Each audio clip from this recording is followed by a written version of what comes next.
This is your daily dose of all things royal. Welcome back, my gorgeous, good-looking friends. You know, the more I look at this, the worse it gets.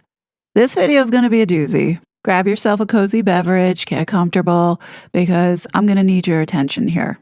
In yesterday's video, I talked about Harry's appearance at the IAPP summit that happened back at the end of March. One of the eye-opening things for me was Harry actually admitting that he and Meghan spent time with the impacted parties before and during the proceedings of this landmark social media platform case where Mark Zuckerberg and Google had lost. And I said that something just didn't feel right with this. You know, you can't trust anything that Harry and Meghan touch. And knowing that the CCDH was talking to Archewell about online harms and giving them pretty much the blueprint for what they launched in August of 2024. Who could forget Meghan launching this gem on her birthday and making it all about herself? For many of us, I think it felt like it came out of nowhere. Now, I'm speculating, but it sure looks like Meghan and Harry took CCDH's work and made it their own. Would I be shocked if we found out that was the case? Absolutely not. Meghan is known for plagiarizing everything. This, quite frankly, would be on brand, and I would not expect anything less. Now, for those who have been following me, you should know who the Center for Countering Digital Hate, Imran Ahmed, is. We've talked about him on this channel quite a bit. I like to call him the Christopher Boozy of the UK. This is a guy facing deportation over plotted, coordinated takedown of not only Robert F. Kennedy Jr., but others questioning establishment narratives. What he was running, or what these so-called NGOs are running, are these black operations. And this was all discovered in the whistleblower documents that were leaked that had Archewell's name in it. Now, I did touch upon this at the time when these whistleblower documents were published, validating Harry and Meghan's involvement with another major player tied to this censorship complex. This is the head of CCDH, the Center for Countering Digital Hate. They're the ones who did the disinformation dozen for nuking the 12 biggest influencers challenging the COVID orthodoxies, challenging vaccines. How they got them kicked off of Twitter, YouTube, Facebook, all simultaneously. CCDH is a British intelligence operation. Its chairman was, I believe, Simon Clark, who was at the Atlantic Council with 7 CIA directors on its board, annual funding for the Pentagon, State Department, USAID. They're the ones who ended up in the Twitter. If you guys remember this, Paul Thacker broke this in a great report. Their annual priorities, CCDH, was kill Musk's Twitter as their number one priority to their donors. At the time when I touched upon these whistleblower documents, I didn't go through the entire document with you, which is what I want to do now here with you guys, because after yesterday's video, I just had a really sick feeling in my stomach knowing that something's up with this couple and this parents' network, and decided to revisit these documents. And boy, am I so glad that I did, because with a fresh pair of eyes, you start to see things that you didn't see the first go around. And that's what I want to show you now. So the whistleblower documents that were released by journalists Paul Thacker and Matt Taibbi, who exposed this and blew the lid off of this, publishing a sample of CCDH's agenda and meeting minutes to their expose, showcasing that one of CCDH's top priorities was killing Musk's Twitter, among other things like focusing on the election. The first meeting, which began on January 8th, 2024, lays out the annual priorities, and as you can see there, kill Musk's Twitter, advertising focus, and what they wanted to do was essentially trigger EU and UK regulatory action to drive the change and erode our constitutional rights here. Now, of course, CCDH doesn't say that their goal is to erode the First Amendment, but essentially that's what they're doing under the guise of saving and protecting democracy. But in this first meeting, elections was top of mind for Imran Ahmed. But in that same meeting, on that agenda, is the first time that we're seeing this PSA kids guide or parents guide they were working on. So you can see here, top of mind was about the elections that year. I think they had the UK elections and then we had our election in the US. And it says here, how can we intervene in a year of big elections? What do you mean intervene? Oh, you mean meddling again? Like what was going on in 2020 with Prince Harry? Anyway, you could tell here, though, that they were being very cautious as a result of the exposure the censorship industrial complex had in 2023 because of the Missouri versus Biden lawsuit. Says here, can election disinformation be a salient issue, and how can we intervene? Nervousness about directly criticizing content or an issue that one or other party is highly reliant on, but it could be there is not a way to avoid that. Monetization angle could be a safe space for us. Are companies morally right to profit from disinformation or hate in the midst of an election? So you can see here that they were very conscious, especially around the United States, on how they tried to do this censorship work under the guise of removing hate and misinformation and disinformation. And I'm guessing the logic here for them is that it's better to demonetize somebody rather than outwardly getting them pulled down because that's what they were exposed for. So the next best thing, take away your right to earn. And that will teach you a lesson so you don't do it again. Essentially, this is behavior training. And instead of talking to the social media platforms, all they have to do is just put a pressure campaign broadcasting and exposing the various tweets or postings that you put up there and let the public go and report you and get you taken down. This is what Boozy used to do to us. He would put up our stuff, he would shame us, and then he would, pretty much signal to the Sussex squad, and they knew what to do in a coordinated fashion and report all of us to strike our channels down. This is the information warfare that we're dealing with. But in this first meeting, they spent the whole time talking about strategy for the elections and made it a point to cover the agenda item at the beginning of the next meeting. One of the topics, though, that was discussed in that first meeting was a black operations against Robert F. Kennedy Jr. And this is coming from Imran Ahmed himself, as the initials are there, IA, RFK, black ops being set up to look at RFK. Nervousness about the impact of him on the election. We may be asked to comment, particularly from anti-vax. So this term, black ops, otherwise short for black operations, generally describes covert missions conducted in secrecy by military, intelligence, government, or royal entities. These activities are typically concealed from public knowledge and are often structured so that those responsible can deny involvement if the operations becomes public. The whole plausible deniability thing that the royals do so well. The fact that Imran Ahmed chose to use that phrase raises a whole lot of questions for me. And I think it should be noted that black operations traditionally refers to more aggressive or controversial tactics, including sabotage, targeted attacks, or clandestine parliamentary actions. What defines a black operation is not necessarily the specific activity itself, but the combination of secrecy, lack of transparency, and plausible deniability surrounding it. So, when you take that all into account and you reflect back on what Harry and Meghan did to this space and to people like Yankee Wally, according to Daz, Murky Meg, and the Americans like myself, Daily Empress, Sue Smith, Sue Me, Duchess of North Sussex, Ashley from Danger Zone, and many more.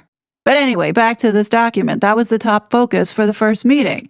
In the next meeting, dated January 22nd, picking back up where they left off, talking about the Parents' Guide. So in this meeting, it appears that they are in the very early stages of planning this so-called Parents' Guide and what it was going to be about and what it was trying to do. And they were also trying to figure out this PSA that they were creating, public service announcement, however they crafted it, how it was going to apply to 501c3 because it could come across as lobbying, and they were trying to balance that and figure that out. So now here is where the penny dropped for me.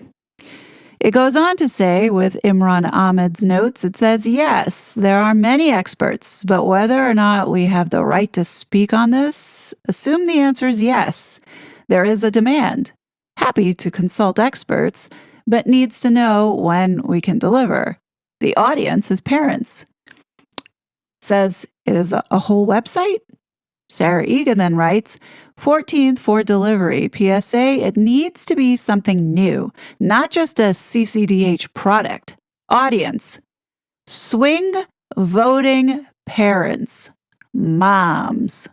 Ever since the Archewell Fugazi Parents Network had launched, who do we know that's constantly throwing in our faces, reminding us that she's a mom? Of course, this is about swaying votes. And it gets even more sinister as we go on here when they talk about how they're going to lay this out.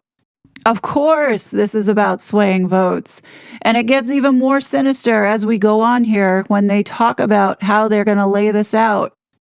It says right here in the notes, suit being brought on, poor safety by design, unsolicited images sent to children. They have produced content on strengthening guardrails on self-harm and unaliving content in recent weeks. Kim Dara, team member, says, is there appetite on research on Meta and kids? Sarah Egan says, yes, particularly Instagram, the gram that Meghan's always on, exploiting her own children. Meta are producing blogs just recycling stuff they said before. So Imran Ahmed says, Friday's Guardian, Meta have had to release emails in which they admit that they knew all about the problems and lied about it. This document release is the proof. Opportunity for us to do a mini piece of research on what things are like today, i.e. in 2020, they made a strategic decision to ignore, and here's the evidence they have still not done anything about it.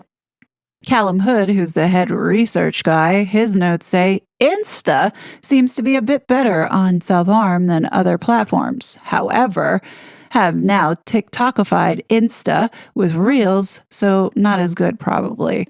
We can put this into the short projects backlog. 2 things to try would be 1 or 2 accounts and a much smaller pool of checks and presented in a semi-anecdotal way. Short study suggests there are still problems. The other thing we could do would be looking at eating disorders, some self-harm data gathering from reset.tech, the organization that Harry and Meghan have pumped money into. Anyhow, we could look at particular accounts, hashtags, etc. Could see if there is evidence that improvements that were claimed have not been made.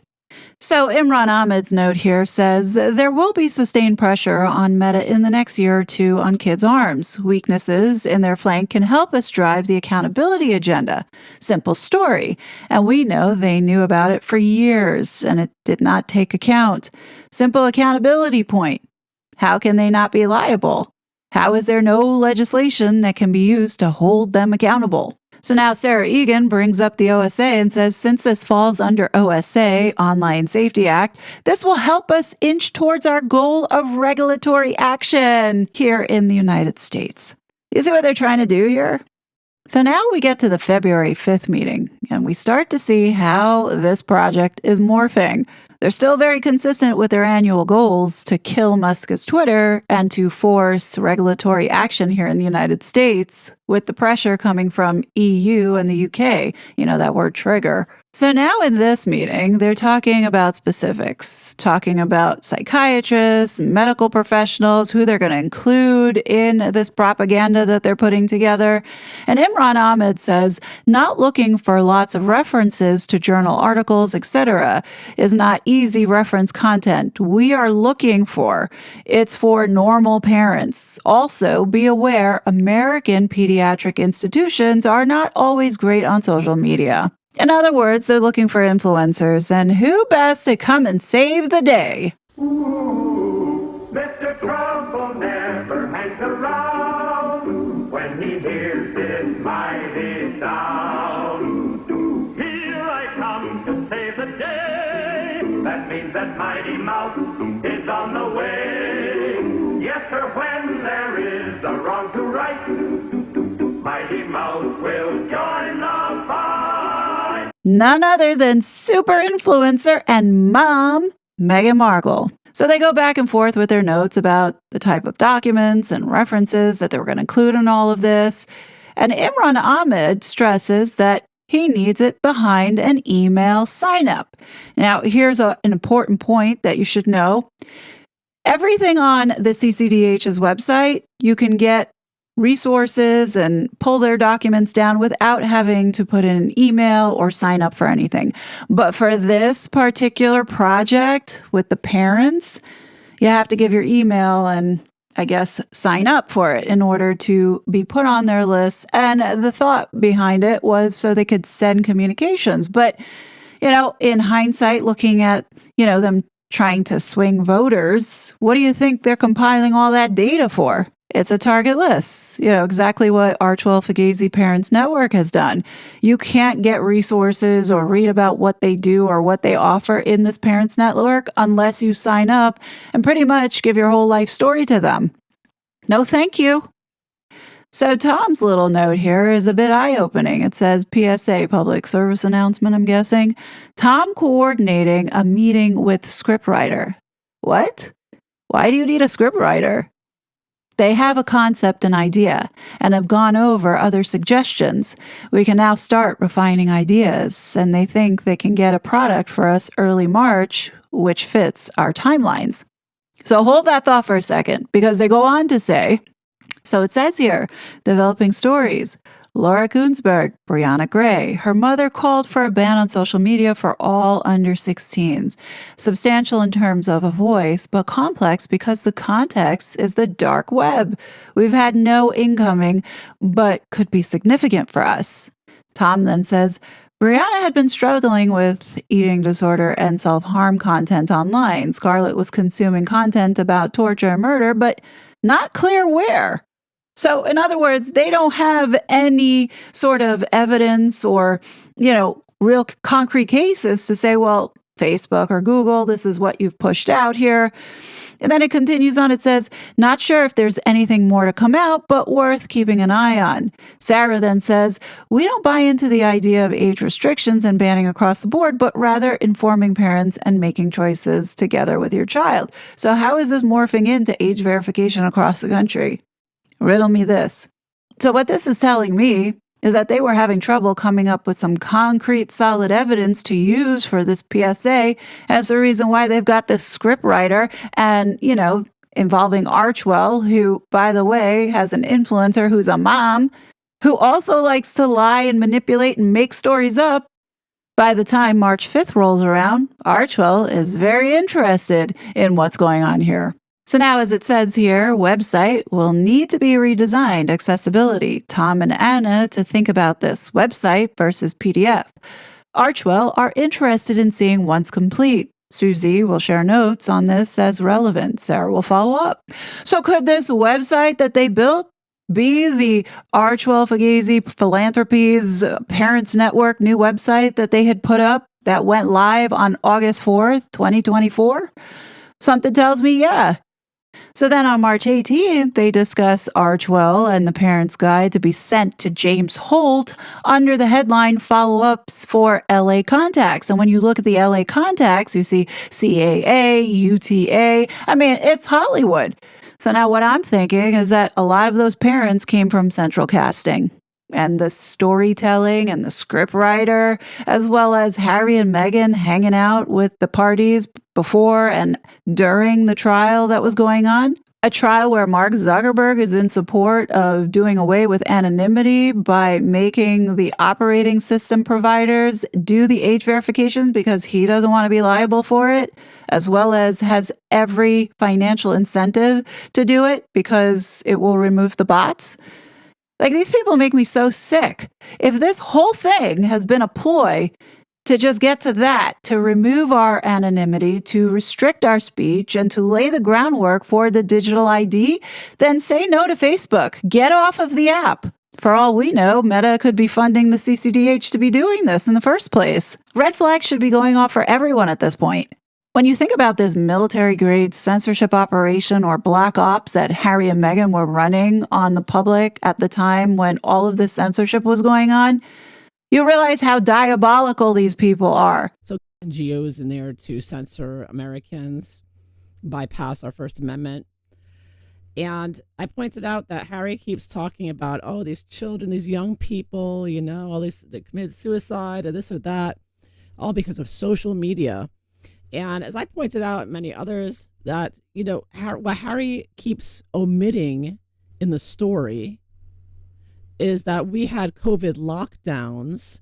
The kids were locked down from school. Their lives were completely turned upside down. They were forced online to take classes, which they'd never had to done before. So all the kids were depressed. A lot of them got into drugs, suicides, all that because of lockdowns. There's no need to, everybody knows this. Everybody knows it was catastrophic for everyone. But Harry never mentions that. For Harry, it's, him and Meghan, their speeches are just, it's just online dangers, online bullying and whatnot. All right. They completely ignore the COVID lockdowns that went on for a year and a half, right? So at some places longer. But in addition to the lockdowns that Harry and Meghan have amnesia about purposefully, as they try to push censorship under the idea of protecting children, besides that, they also at the same time deployed hit squads. And they were literally called squads. Not just Prince Harry, but also the United Nations, which Daily Empress is correct. I can't disagree with that. Yesterday, I made the point of saying that the most ignorant thing about Harry and what he says is that he doesn't factor anything else into the mix causing someone to harm themselves. It's not just the result of someone sending content and all of a sudden they decide to harm themselves. There's also other factors, and this COVID lockdown, I think, is a huge factor to why we have mental health crisis here in the United States or around the world. And these globalists are the ones responsible for it. Anyhow, I'm going to wrap this up. If you haven't checked out Daily Empress, go check her out. She does have some really good content out there that should get more eyes on, especially when it comes to talking about this serious stuff and stuff that really matters, not the bullshit. But in my opinion, after looking at all of this stuff again, I think the whole thing is a scam, and quite possible that they've hired these crisis actors. They've put people together to, give the optics of these grieving parents. Like, I'm not saying that there aren't real grieving parents that are part of this network, but, the ones that they put in front of the media, I think, in some way could be compromised, in my opinion. But what do you guys think?